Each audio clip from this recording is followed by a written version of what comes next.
ayusin po ang trabaho ko sa paggawa ng farmhouse kasi napakabait na amo ni Chris na eh.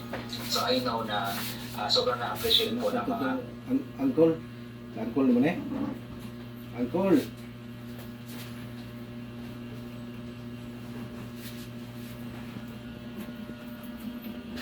stay strong and humble kay Chris na nandito lang ako, susuporta sa iyo. O nga po, talagang napakabait po niya na bata. Kaya grabe din po yung blessings na dumadating po sa kanya. Talagang binibiyayaan po siya ng Panginoon ng ng biyaya po talaga na nagpapasaya po talaga sa kanya, especially itong farmhouse po niya. Isa itong napakalaking biyaya po ng Panginoon para sa kanyang kabutihan kasi ito kumbaga inuwil ko nga po sukli po or parang balik po sa kanyang ginagawa po na kabutihan, hindi lang sa kanyang pamilya. Isa nga Dudong? Isa nga nila? Siki. Siki? Dudong, Siki! Dudong, happy birthday dong! Happy birthday dong! Happy birthday dong, Siki! 3 years? Karon lang yun. Karon, birthday nga ron. Kaya talagang mabusila kang puso ni Chris na kasi sabi nga po niya, di ba, na para hindi na daw po gagastos pa yung kanyang mga trabahador Sila, may mama na doon. pagkain, tapos mababa pa sa baba para pabili malayo. Dong, sige. So, pababa pa sa trabaho. Yes lang, So, isip ni Chris mama. na bigyan na lang ng pagkain para kahit paano. Sumiro, may anak na. Hindi, ikadua. Gusto sa mga kuran ba? From Josie Carino. Tama yan, Sa Chris, mga babae, yung pag- tayo may isa. Puro lalaki, pati sila ka mo? God bless and nice to see you. See you Pati na again. sila? Oh. Ang pinkan. Kaya, Di ko alam mo guys kayo Lugar. kung bago po yung kaduwas, kumuran.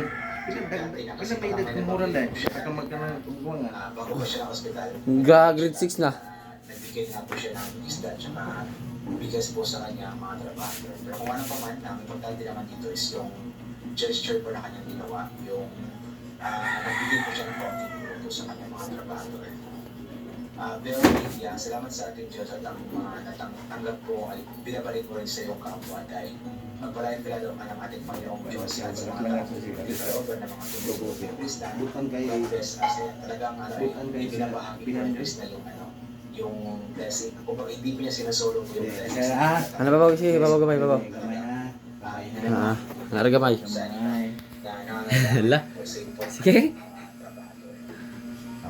Men singers, magaling naman talaga praise lang. Galing mo mag-start sa mga ginagawa mo. Very proud of praise mo sa'yo. You should be proud of yourself kasi galing sa pinagkulapan mo. Kung nga po, sobrang proud ko sa praise na. Katawa siya, katawa sa. Smart. Katawa. Grabe po yung discarding mo sa work dead na 21 years old. Imagine kung siguro ibang mga tao yun like magkakaroon ng YouTube channel, hindi makikilala, nasahod ng malaki, baka wala pang isang buwan, mapuso po yung sahod sa isang buwan na sahod. Pero si Chris, talagang inipon po niya ito. Ginamit po niya sa tama ang kanyang sahod, just like sa pagtawi sa lupa, pag-aalaga ng mga hayop, pagpatay ng farmhouse. So talagang napakagaling po niya, pag-isip at talagang napakasinok po niya sa kanyang pinaghirapan ng pera. Tuningin ka pa niya sa mga nga po, Chris, na salamat at pinasaya mo ang iyong Gamay. Gamay lang. Huwag magpa-stress, ingatan ang kalusugan. At malaking tulong po yun talaga sa kanila guys. Kasi makipagis lang yun. Tapos yung bigas Pinit. So kahit pa paano makatipid-tipid na sila kasi Start na ni Tay? isda tsaka bigas ng kanilang amo na si